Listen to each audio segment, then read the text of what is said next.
Bwana, when it comes to music, tunapoongelea World Cup music, huwezi kuacha kumtaja Shakira.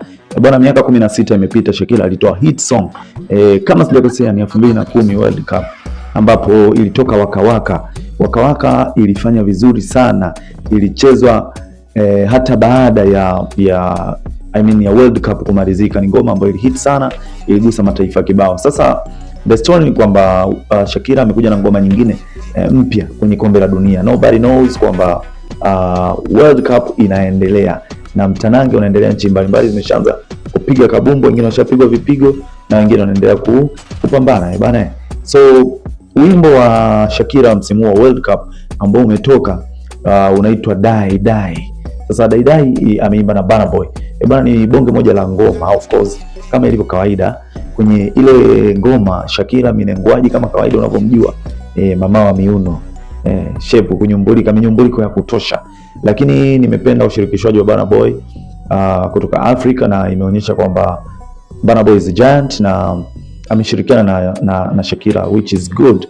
Na update mpaka sasa kutoka pale YouTube ni kwamba wimbo una views 130 milioni 130 na yani plus, na angalia ilikuwa 132 hivi mpaka muda huu unaitazama. So unaweza kuona ni ngoma ambayo ina speed, na hapo ina wiki 2 tu, yani siku 14 since the release of the song.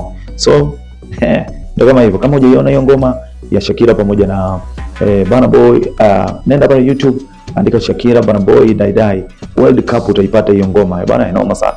So another thing ni kwamba Aisha Speed, kama mnavyojua Aisha Speed alikuwa na tour ambayo ameitembelea Afrika. Yes, miezi kama 2 imepita 3 hivi. So naye ametoa wimbo wa World Cup.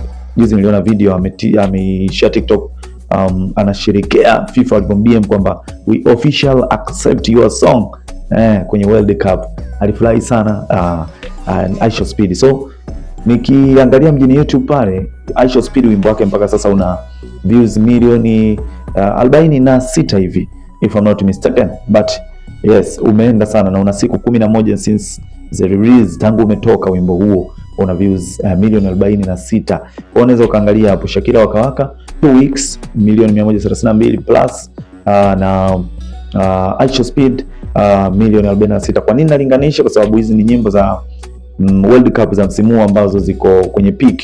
As for me, naona hizo ndo nyimbo ambazo zinatazamwa sana. Nimeangalia Shakira Waka Waka, hiyo Die Die na Burna Boy iko trending namba 7 kwa Tanzania, lakini ile ya Aisha Speed iko namba 14. Yes, so unaweza ukaona hapo kwamba kiasi gani ngoma zinazidi kutembea. So keep streaming, angalia kama hujaziona hizo ngoma bana. Inaitwa Amri Mwingwa. Make sure na subscribe, ni follow kwenye mitandao ya kijamii Facebook pamoja na TikTok kwa jina la Amri Mwingwa, na hapa YouTube make sure you subscribe ili tuweze kukupa update mbalimbali za stories za music pamoja na sports na maisha na entertainment ambazo tunaendelea kukuletea hapa mjini. Let's go. Give it up. Here we go.